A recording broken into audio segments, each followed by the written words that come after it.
As the world's most populous country, India and its healthcare system is huge and inadequate. Even with just one doctor for every 1,000 citizens, our annual healthcare expenses are over 20 lakh crores.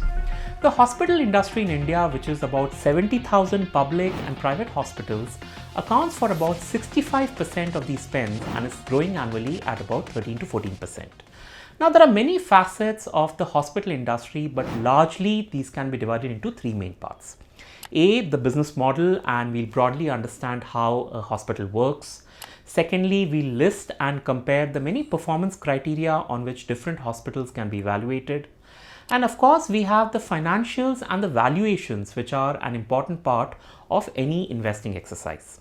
Personally, I really enjoyed making this video, and if you know any doctors, then I'll appreciate if you can share this video with them as well. Let's begin. In this section, we'll be examining 6 key factors that have a visible impact on a hospital's business model. The first pertains to the demand for healthcare services, and because the outside economic condition have nothing to do with people getting sick, hospitals in general face a low cyclicity in demand. In fact, as per an S&P report in the US, even during economic recessions, the healthcare services industry did not witness any decline in revenue, while the profit margins declined by only 3 to 6%. The second important factor is the capital requirement, and establishing a hospital is expensive with investments in land, buildings, expensive medical equipment, and of course highly qualified medical professionals. Additionally, hospitals also have high working capital requirements in the form of upgrades and expansion of facilities, which along with a multitude of approvals creates a significant entry barrier for new players. The important takeaway here is that hospitals have a big gestation period, which is the time it takes from laying down the first bricks to the hospital reaching its full potential. I'll be revisiting this part again, but point blank, building a hospital requires a promoter's long-term commitment, not only in the form of equity, but also their continuous support during the initial years when the hospital actually runs at a loss. The hospital industry in India is generally classified on the level of specialized care and the size of the hospital that is represented by the number of beds. Now, to simplify our understanding, we'll divide hospitals into 2 groups. The first group consists of large super specialty hospitals that provide complex healthcare, and many of them also have a medical college attached to it. And the second group consists of smaller hospitals and daycare centers that provide simpler healthcare services. Now, the larger hospitals have significant competitive advantages. The first such advantage is diversification, and these larger hospitals have a lot more width and depth in terms of the treatments they offer, the patient profile, and also the geographical coverage. This not only helps these hospitals earn stable revenue, but they can also do so at higher margins. For instance, cardiology and neurology are high margin treatments, whereas gynecology, pediatrics, and radiology provide stable revenue to the hospital as they contribute the highest in terms of occupancy. Similarly, domestic walk-ins and international customers offer higher realizations, while institutional and insurance patients offer higher volumes. And geographical diversification, that is a good spread of cities, is always welcome, as it not only reduces the business risk on account of earthquakes, floods, labor strike, etc., but it also increases the revenue base, which is viewed as a positive factor leading to better valuations. The larger hospitals are also better placed in terms of pricing power, that is how much they can charge their customers. The hospital size also offers better bargaining power with its suppliers, a steady stream of highly skilled medical professionals who prefer working at larger hospitals, and all these scale advantages put together allows the large multi-speciality hospitals to earn a better profit margin as compared to smaller hospitals. In fact, just on the talent pool itself, the fact that many large hospitals have a medical college attached to it means that these establishments have an easy access to medical professionals, which not only augments the hospital's research capabilities, but it also helps the hospital come closer to its full capacity utilization. Alright, so we established earlier that hospitals have a decently long gestation period, and in the initial days when the patient footfall is low, hospitals do end up making losses. But as their occupancy level increases, the hospital's fixed cost gets distributed over a larger number of patients, and consequently its profit margin improves significantly, indicating a high level of operating leverage. So this is sort of an inflection point, and hospitals which have a high profit margin, an acceptable occupancy level and stable revenue streams are commonly termed as mature hospitals. Now, I raise this point because the proportion of mature versus newly established hospitals can have a profound impact when we are comparing different hospital chains.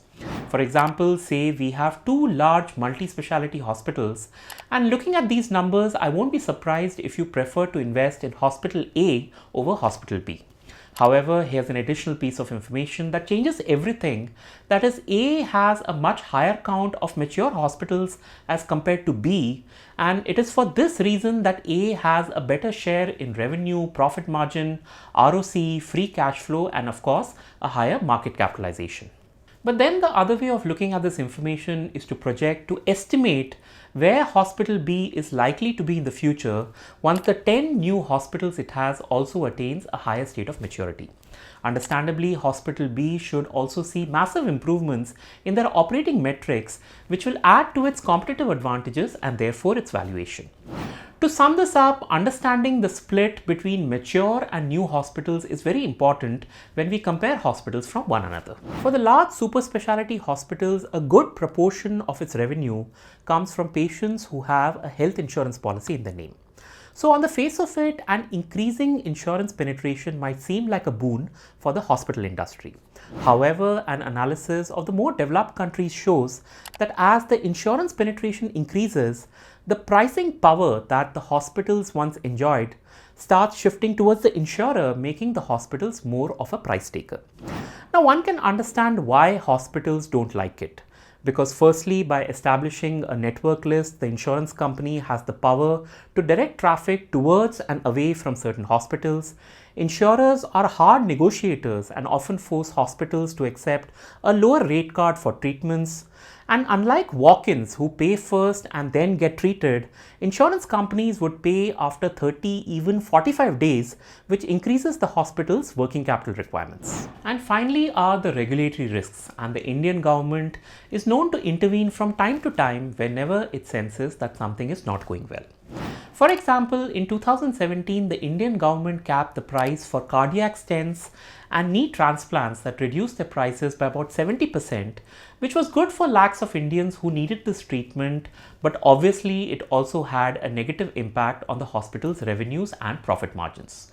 To put impact in numbers, the NPPA, or the National Pharmaceutical Pricing Authority, expects this to save about 1,500 crores annually for the people of India, which means this is how much the hospital industry lost on this one decision. Similarly, the Competition Commission of India often pulls up and penalizes hospitals who force patients to buy medicines at high prices from the hospital pharmacy, in spite of the fact that these same medicines are available at a cheaper price in shops that are just outside of the hospital. In fact, I faced something similar when a hospital insisted that I redo each and every test I had got done for my father at an outside laboratory, and it had to be done in the hospital's in-house lab, which of course I wasn't very pleased about.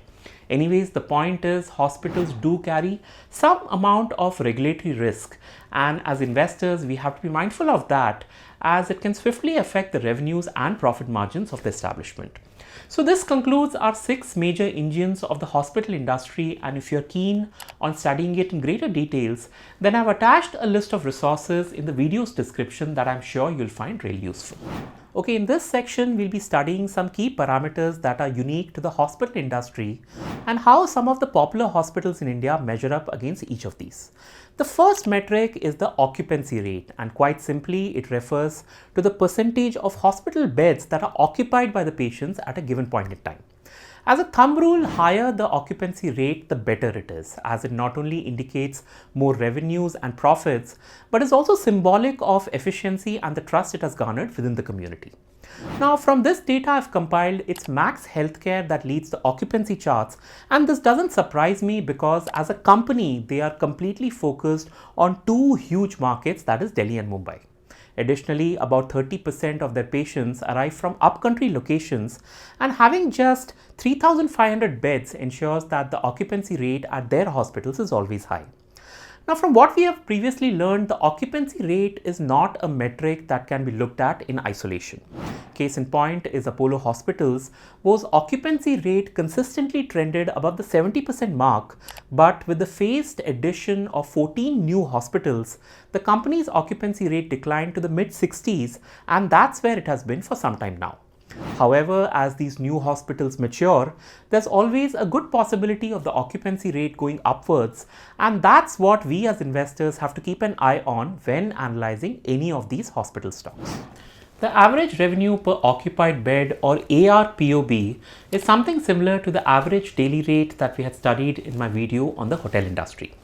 The ARPOB is calculated by dividing the total revenue with the number of occupied beds over a specific period of time, which helps us assess the hospital's growth potential and also its ability to maximize revenue from its patient base. Now, different hospitals have a different ARPOB number, but pleasantly for the hospital industry, this number has grown by 10% per annum over the last 5 years. This increase in ARPOB is attributable to factors like a higher occupancy rate, which was the case for many hospitals, charging a higher tariff from patients, a better case mix, which refers to the distribution of different types of patients and medical cases treated by a hospital, and also a decreasing ALOS, which is a term we'll discuss in just a minute. In this context, let's look at Max Healthcare, that is operating at an industry-leading ARPOB of 70,000 rupees a day, but interestingly, its ARPOB from the government business is only 35,000 rupees. Now, if the Max Healthcare management can moderate its government business, which is currently about 1/4 the overall occupancies, then it can drive the ARPOB number even further. However, there might be some slippages as far as volumes are concerned. Another example is KIMS, that is the Krishna Institute of Medical Sciences, whose share of revenue from international patients is just 1% or so, and the hospital is targeting to increase it to 7, maybe 8% of revenues over the next 3 years, which will certainly help their ARPOB numbers. So this is something we investors need to analyze carefully, and as an industry, the general consensus is that a 10-11% CAGR might not sustain in the future, and especially for the more mature hospitals, looking at a 5 to 6% CAGR is more realistic. If you're getting good value from this video, then please do give this video a thumbs up. And if you aren't a subscriber yet, then do consider becoming one, as I can then serve you videos as soon as they are released, and also share with you some investing strategies, tips and stories that I continually post in the community section. The third key characteristic, which is very unique to the hospital industry, is the average length of stay, or ALOS. So the term length of stay is defined as the patient's day of admission in the hospital until the day of discharge, and when we look at it as an average, then it's simply the total inpatient days divided by the total count of discharges. Now, the ALOS is often used as an indicator of efficiency, and ceteris paribus, a shorter stay is always good for the hospital. That's because most of the hospital's earnings comes during the initial period of stay when the patient undergoes multiple tests and the surgical procedures, and as the patient enters the recovery or monitoring phase, the earnings do tend to decline. Additionally, a lower ALOS helps in a faster turnaround of beds, which results in more patients being treated from the current facilities, which is great from a revenue, asset utilization and profitability perspective. Now, while HCG and Rainbow Childrens Medicare Limited have the least ALOS, it is worthy to note how hospitals like Apollo, KIMS and Shalby are bringing down this number. In fact, Apollo Hospitals has done an incredible job in bringing down the ALOS number over the last 15 years, which has also had a direct and positive impact on the hospital's profitability. And the final operational parameter in my study is the payer mix, that is, where are the revenues coming from. So there are 4 major categories of payers: walk-in customers, or those without insurance that can be labeled as self-pay; TPA, or insurance companies who settle bills directly with the hospital; the government, which has CGHS, Ayushman Bharat and similar programs; and finally there are international customers who come to India for affordable and in many cases a better quality of treatment and care. Now, the institutions and insurance companies offer a steady stream of patients to a hospital, and because they always negotiate hard on the prices, this part can be looked at as a hospital's high volume, low margin business. On the other hand, out-of-pocket, walk-ins and international patients offer better realizations and a quicker settlement cycle. Nevertheless, it's always good to have an optimal mix of everything in an ongoing business, and some of the bigger players like Fortis, Max and Narayana seem to understand that part very well.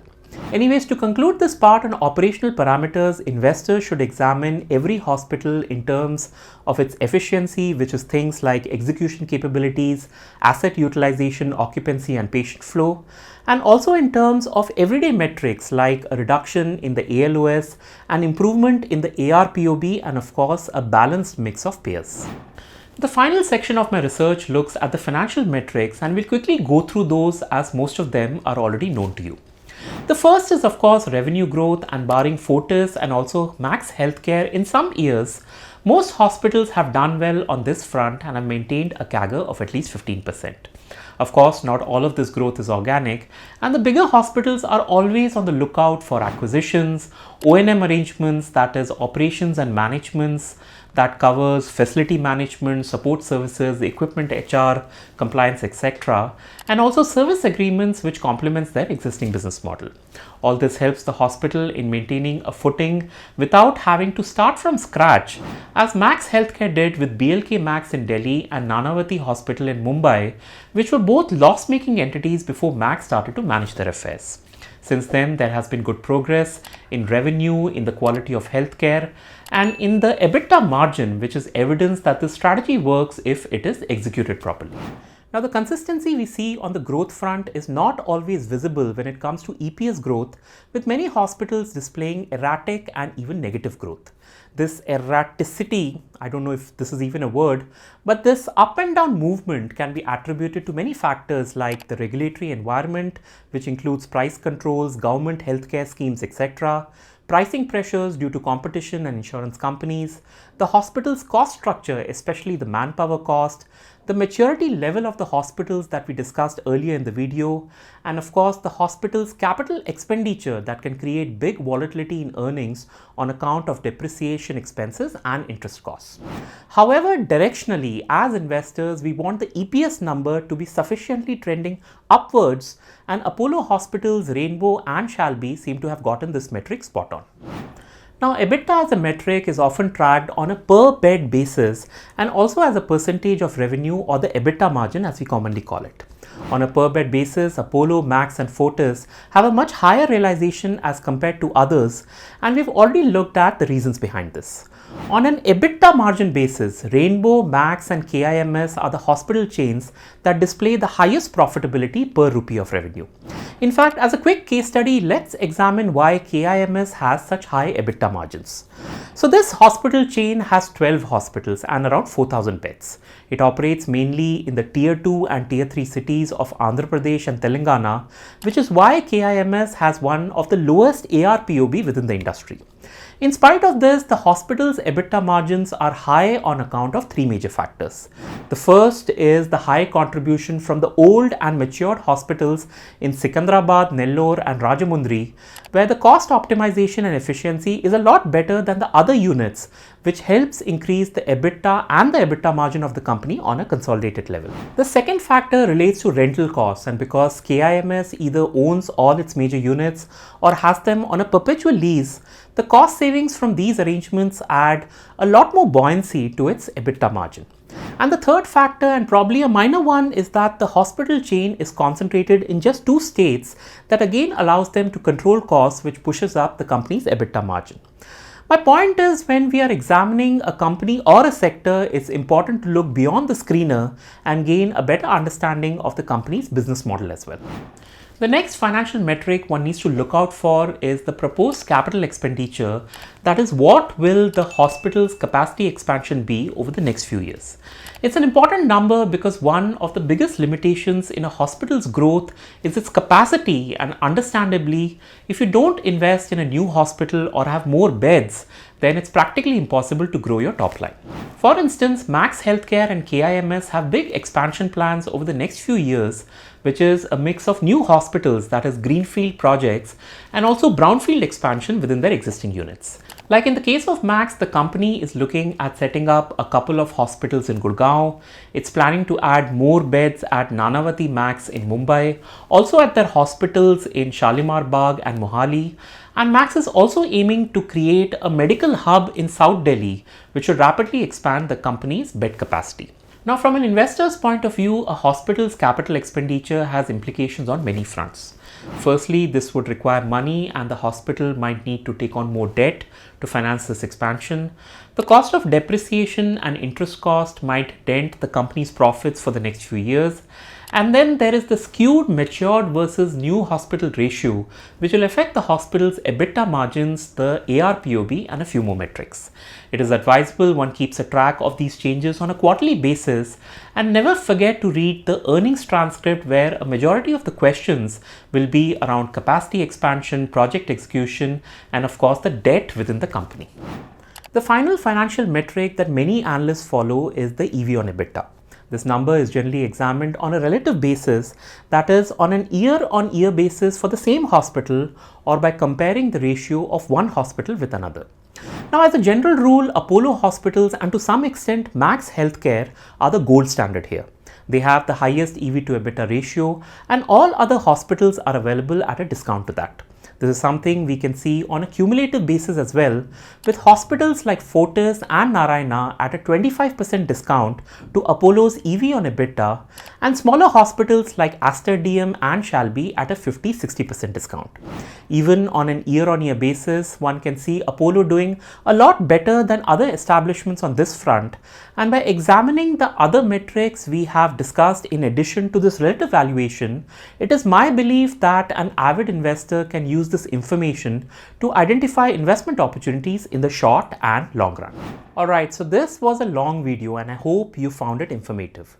To quickly recap, we first looked at a hospital's business model, which is characterized by low cyclicity in demand, a capital intensive operation where large hospitals have massive competitive advantages, a hospital's maturity level, the looming complication of insurance, and of course the regulatory risk.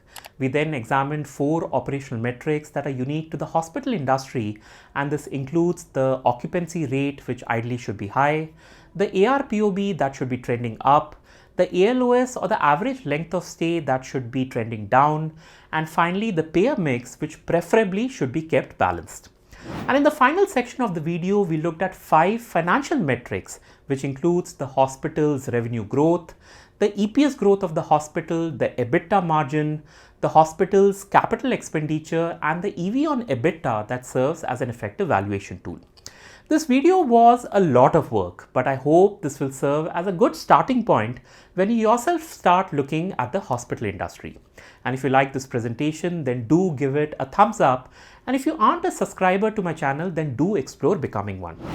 And if you know any doctors, then do share it with them on WhatsApp, and I'll see you 3 days from now. Until then.